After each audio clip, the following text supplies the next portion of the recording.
terima kasih untuk Anda yang masih setia bersama kami di Dialektika. Tapi kita malam hari ini adalah membangun perguruan tinggi untuk rakyat. Tentu saja saya ingatkan untuk Anda yang ingin bergabung, silakan di line telepon kami di 0271-857-555. Ya, Pak Joko, kalau tadi Pak Joko sempat bilang ada proses akademik, ada pertanggungan jawab, akuntabilitas, kemudian lulusan perguruan tinggi ini nantinya untuk siapa sih? Nah, ini sebetulnya konteksnya seperti apa? Artinya produk kita, khususnya Kampus Bumi Bengawan, ada UNSA, ada ICASMI, ada Akparta, ini sebetulnya arahnya ini realnya lulusan program perguruan tinggi ini nantinya bermanfaat untuk masyarakat pasti, tapi bermanfaat yang seperti apa? Begini, kalau di Universitas Surakarta bahwa kita mendorong lah kalau ada yang menginginkan nanti lulusan itu bekerja di birokrasi, ya kita berikan proses akademik itu di situ. Itu rata-rata semua itu. Tetapi salah satu hal bahwa yang patut juga kita pikirkan, birokrasi itu kan terbatas. Ya. Artinya kuotanya tidak semua bisa. Okay. Makanya salah satunya adalah kita akan membekali mahasiswa kita dengan program-program kewirausahaan. Oke, semua program studi ada mata kuliah kewirausahaan. Iya. Bahkan mahasiswa kita dorong untuk ikut dalam PKM, program kewirausahaan mahasiswa. Yang dan di situ hasilnya cukup banyak. Hampir tiap tahun kita punya, ya bukan hampir, tapi tiap tahun kita punya program-program PKM, meskipun ya agak ya fluktuatif lah, kadang banyak, kadang sedikit, tergantung kreativitas mahasiswanya. Hanya saja standarnya, standar minimal untuk itu kita sudah ada. Bahkan kalau kita mau itu, dan kita nanti bisa menangkap program-program yang dari pemerintah, itu sebenarnya banyak program-program PKM yang bisa kita tangkap, ya, AWU, PKM dan sebagainya. Artinya mahasiswa selain disiapkan untuk nantinya bekerja di lingkungan barangkali tadi birokrasi, kemudian juga dibekali untuk mandiri itu artinya ya. Nah, ada lagi nggak sih sebetulnya ini nanti lulusannya untuk siapa? Sekedar barangkali nanti untuk keperluan-keperluan lain plus atau mungkin seperti itu, atau hanya sekedar pokoknya yang penting dapat gelar. Nah, seperti apa itu? Kita tidak mengharapkan hal seperti itu, karena bagaimanapun juga seperti akuntabilitas kita itu kan dibuktikan dari akreditasi. Jadi akuntabilitas universitas itu dari akreditasi itu, dari pertanggungjawaban kita ke sana. Ketika kita nanti mempunyai lulusan yang tidak pernah lepas dari dalam kurung pengangguran intelektual, nilai akreditasi kita mungkin sangat rendah, bahkan tidak terakreditasi.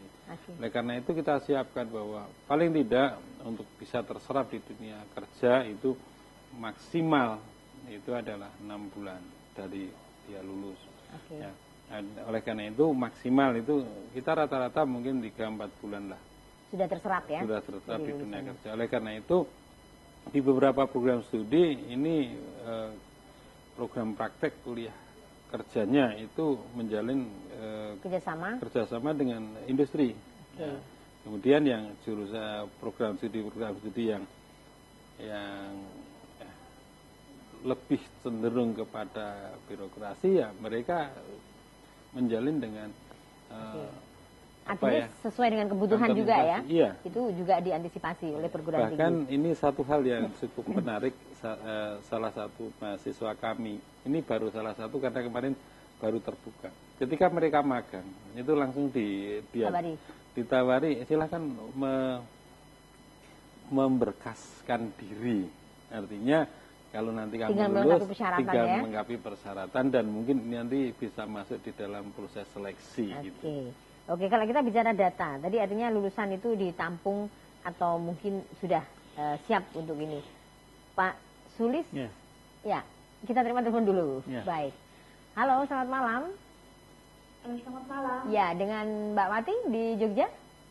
Iya. Ya, silakan langsung dengan narasumber kami.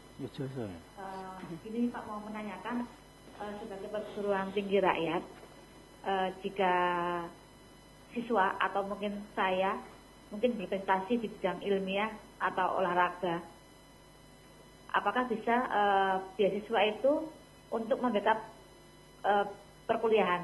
Oke, baik. Cukup? Terima kasih. Itu aja. Ya. Sama kira-kira sampai berapa semester atau sampai dengan lulus atau cuma dibatasi berapa semester?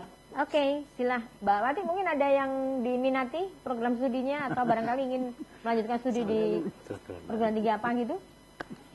Saya pengen lanjutin untuk S2 di UNSA. Siap. Oke, terima kasih Mbak Wati. Nanti Pak Joko mungkin yang akan jawab, tapi saya ingin ke Pak Sulis dulu.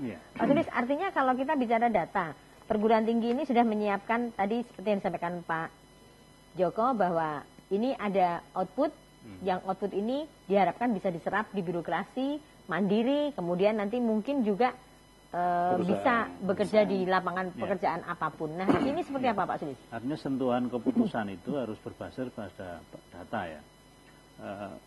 Saya begini, sebenarnya dari mana toh mahasiswa kampus Bengawan ini, UNSA, Akparta dan ISTEA ini?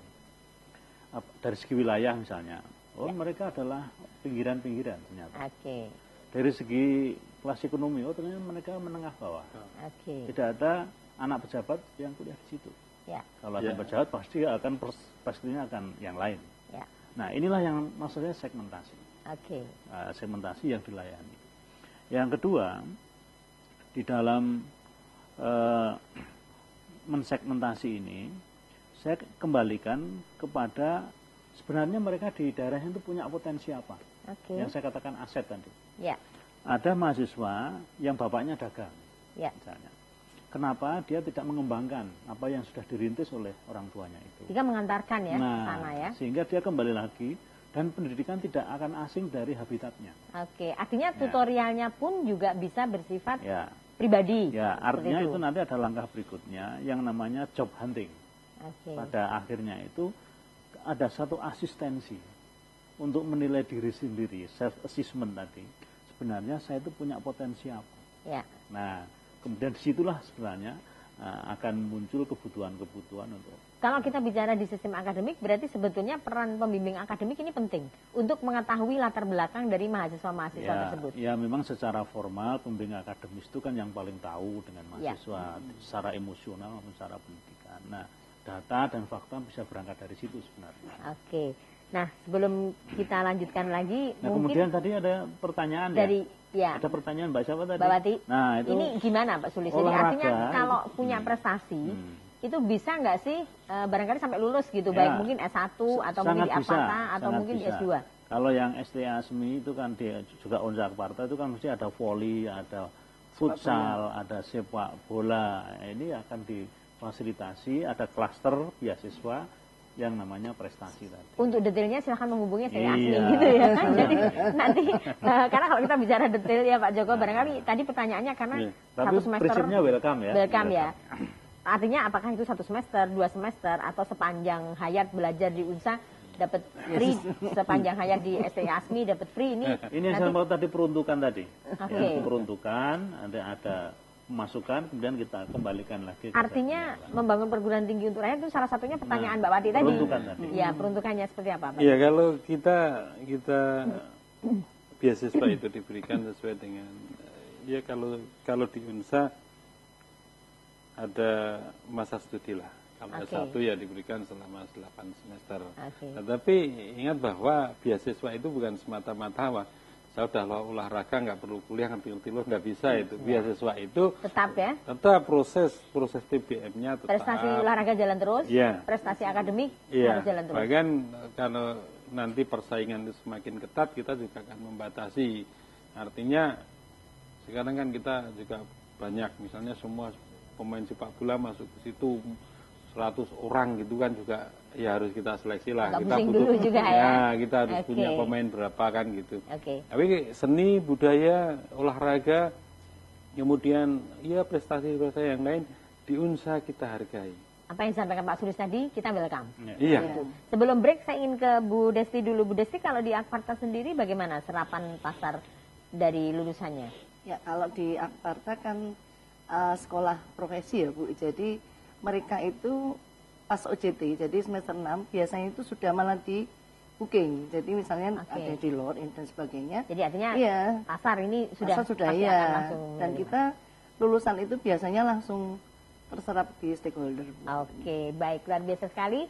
Kita akan teruskan lagi perbincangan kita di dialektika, tentunya selepas yang berikut ini.